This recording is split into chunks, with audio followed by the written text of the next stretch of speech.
কোরবানির মাংস দিয়ে খাওয়ার জন্য ভীষণই মজার ছিটে পিঠা। আর বানানো এত সহজ, বানানো সহজ, খেতে মজা। এই রকম রেসিপি কে কে খাননি?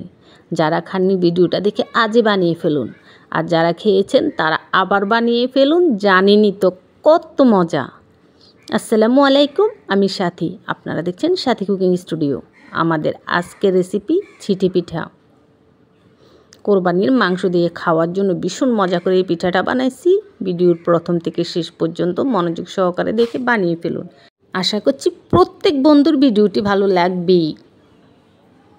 ভালো লাগলে অনুরোধ রইল, চ্যানেলটি সাবস্ক্রাইব করে পাশে থাকা অল বাটনটি ক্লিক করে আমাকে সাপোর্ট করবেন। চলুন দেখাচ্ছি। আজকে ছিটে পিঠা বানানোর জন্য প্রথমে নিয়ে নিচ্ছি 240 গ্রামের মেজারমেন্ট কাপে 1 কাপ শুকনো চালের গুঁড়া। এটা বাজারের দোকানের প্যাকেটের যে শুকনো চালের গুঁড়াটা কিনতে পাওয়া যায় সেই চালের গুঁড়াটা। এবার নিয়ে নিচ্ছি মেজারমেন্ট কাপের হাফ কাপ আটা ময়দা যেটা নেন চলবে। নিয়ে নিচ্ছি 2 টেবিল চামচ গুঁড়ো দুধ। এবার সব কিছু একসাথে একটু চেলে নিচ্ছি। বন্ধুরা, মনে প্রশ্ন জাগতে পারে, চালের গুঁড়া বা আটাটা বাসায় আগে থেকে চালায়, এখন চালতে হবে কেন? যতই চালা থাক না কেন, পিঠাটা বানানোর আগে চেলে নেবেন, এতে করে রেজাল্টটা ভালো হয়। আচ্ছা, দেখুন আমার চেলে নেওয়া শেষ। এবার নিয়ে নিচ্ছি হাফ চায়ের চামচ লবণ, নিয়ে নিচ্ছি 1 চায়ের চামচ চিনি। চিনিটা দেওয়ার কারণে মিষ্টি হবে না, পিঠাটার টেস্টটা বেশি হবে। এবার সব কিছু একসাথে মিশিয়ে নিচ্ছি। নিয়ে নিচ্ছি একটি বড় সাইজের ডিম, হাঁসের ডিম, মুরগির ডিম যেটা নিতে পারবেন। ডিমটা আগে থেকে আলাদা বাটিতে ফেটিয়ে নেবেন, তারপর এই চালের গুঁড়োর সাথে দিবেন। অনেক সময় দেখা যায় গরমের মধ্যে ডিমের ভিতরে পচা থাকে, সেজন্য ডিমটা আমি চালের গুঁড়ার সাথে মিশিয়ে নিচ্ছি। এবার অল্প অল্প পানি দিয়ে মেখে নেব। আর পানিটা নিচ্ছি হালকা কুসুম গরম পানি। একটা আঙ্গুল চুবিয়ে ধরে রাখা যায়, বা আমার হাতে পানিটা নিয়ে ধরে রেখেছি কিছুক্ষণ, দেখলেন তো। ঠিক এই রকম হালকা কুসুম গরম পানি নিতে হবে। আর পানিটার একটা পরিমাপ মেপে আমি দিছি, যেহেতু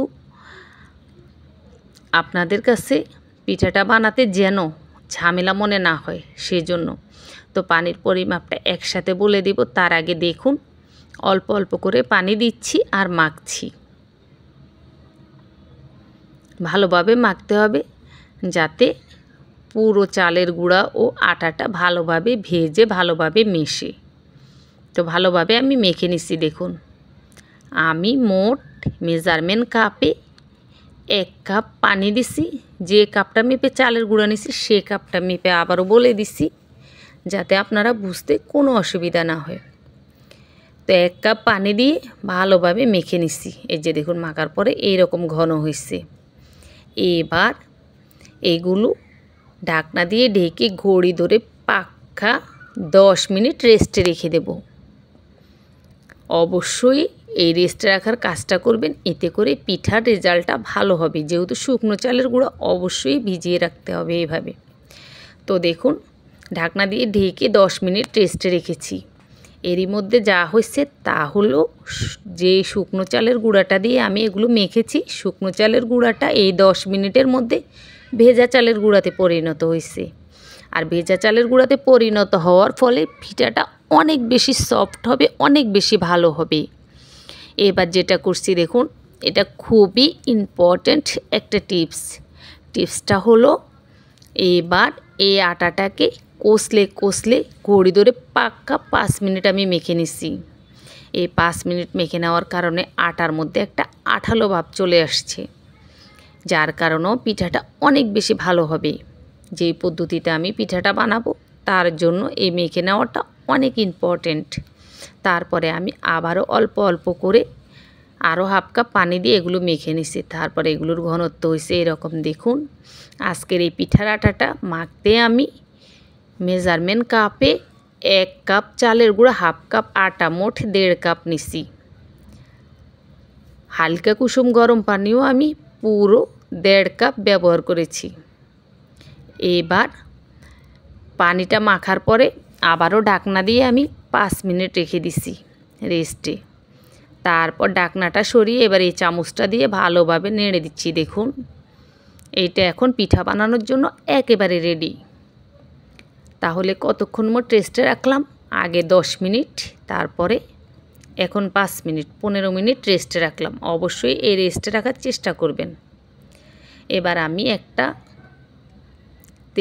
তেল ঢুকাই, সেরকম এটা কার দেশে কী বলে জানি না, আমাদের দেশে এটাকে চুঙ্গি বলে।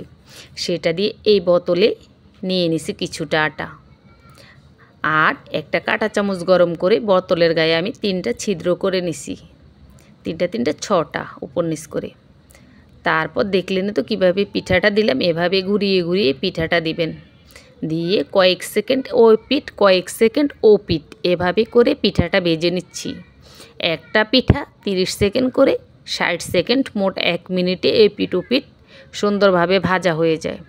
তারপরে যেভাবে ভাজতেন আপনাদের ইচ্ছা, আবার এভাবে রোল করেও ভাজ দিতে পারেন। এভাবেই আমি এই পিঠাটা বানিয়ে নিছি।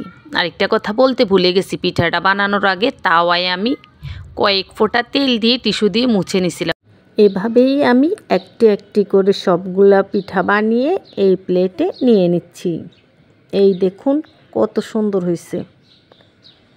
কোরবানির মাংস ঝোল দিয়ে এই পিঠা খেলে একেবারে মনে রাখার মতো স্বাদ লাগবে।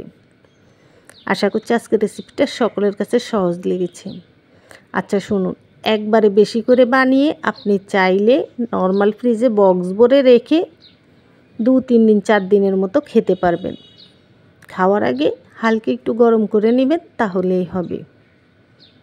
এই দেখুন কতগুলো পিঠা হয়েছে মাত্র 1 কাপ চালের গুঁড়ো দিয়ে। তো আমি কিছুটা নর্মাল ফ্রিজে রেখে দিব, এই যে বক্সে নিছি, এভাবে ঢাকনা দিয়ে ঢেকে রেখে দিব, পরে নামিয়ে খাবো।